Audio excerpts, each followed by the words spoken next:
All right, everybody, we're going to do some more OnGuard training. Seems to be a lot of confusion about understanding OnGuard. So what you're looking at here is the device tree or system status tree that you can't see because it's way down here at the bottom. So one of the things that seems to be confusing people is what is a panel and what is a device. So this that you see highlighted right here, that's out of the screen.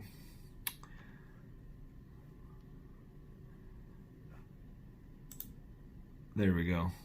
That you see highlighted right there with this little green box with all the little fingers coming off of it, this is a panel.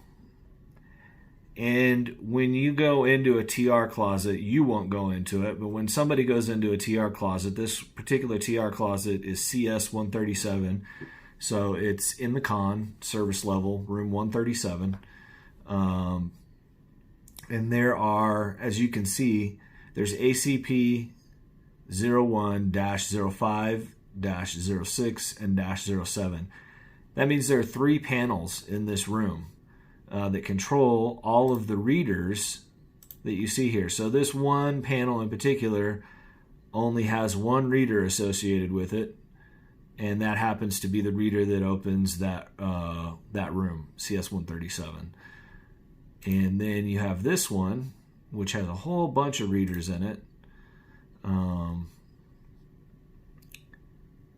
And then you have the last one down here where there's no caret next to it. So what that means is that there's no readers in there. So there's nothing to open in that one.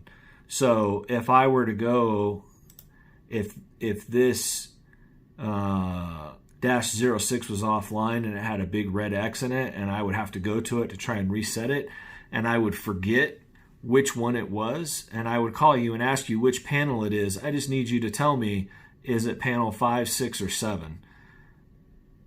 And that goes for any of these. They're all different numbered just by different rooms. So FS 114 has 2, and it's 1 and 2, and then FS 128 has 2, and it's 3 and 4. So that's how you would figure that out. It's really easy. So when you open these up and you see the readers, of course, you get the notification over here, the foot kicking the door that it's held, the hand holding a bar, is forced, and then the hand holding the bar is held. And it tells you that over here as well. The status is forced held, and then it's in card-only mode. So that you can look to either side to know what the status of that reader is. Also, additionally, some things that seem to cause some confusion is if you are looking at status of devices in a panel. So any devices that are associated with that panel, this one in particular has a duress button, which is the DB, and it has the lockdown button, which is the LD. Now, if these were activated, you would see in parentheses over here, like you see where it says Series 2 in parentheses, it would say in parentheses over here, activated, if these were on. And you can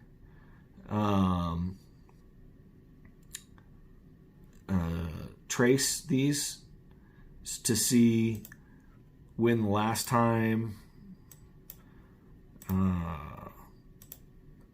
let's go back to May 1st, when the last time it was tested. And since that's the code gray, you can't see it. I'll try and back this up for you a little bit. Right there. That's the trace.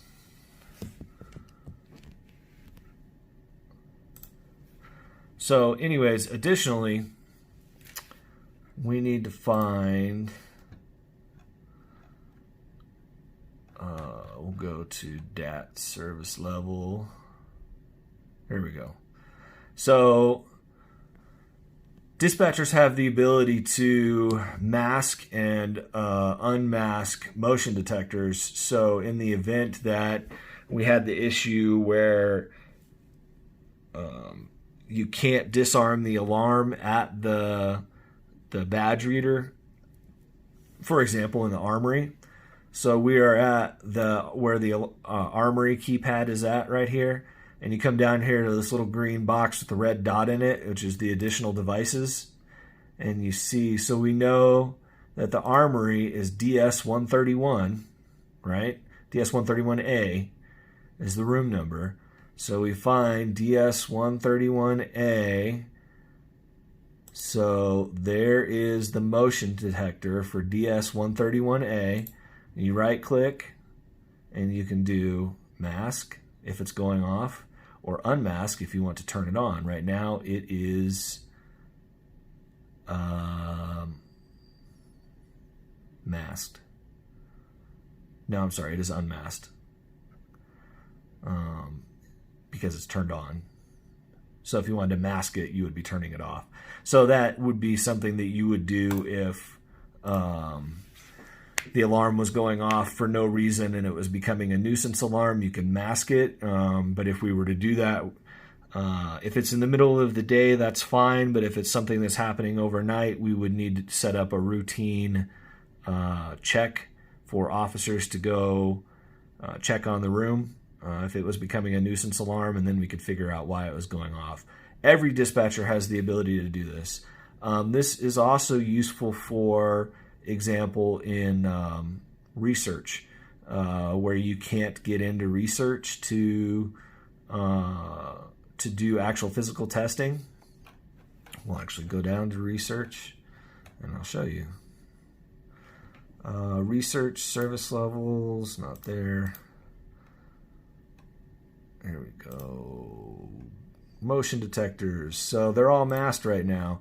So if I decided that, you know what, I know there's people working in research right now, and I want to test all the motions, all you have to do is unmask them.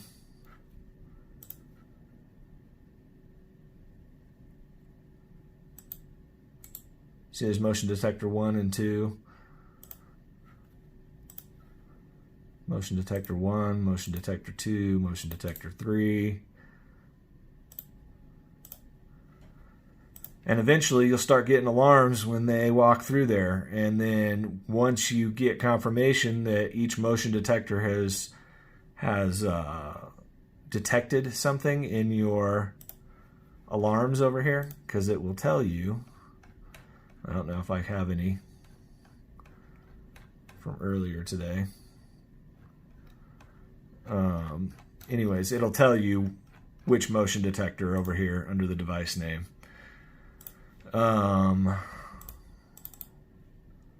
So because I'm not testing right now, I'm going to go ahead and mask them again because I don't want the alarms to go off. And you want to make sure that they are the motion detectors that you're masking and not the tampers. The tampers only go off if somebody tampers with the motion detectors physically. So that's pretty much it. I just wanted to do a quick rundown on that. Hopefully this helps. I know we really struggle with OnGuard. You guys need to do a lot of practice.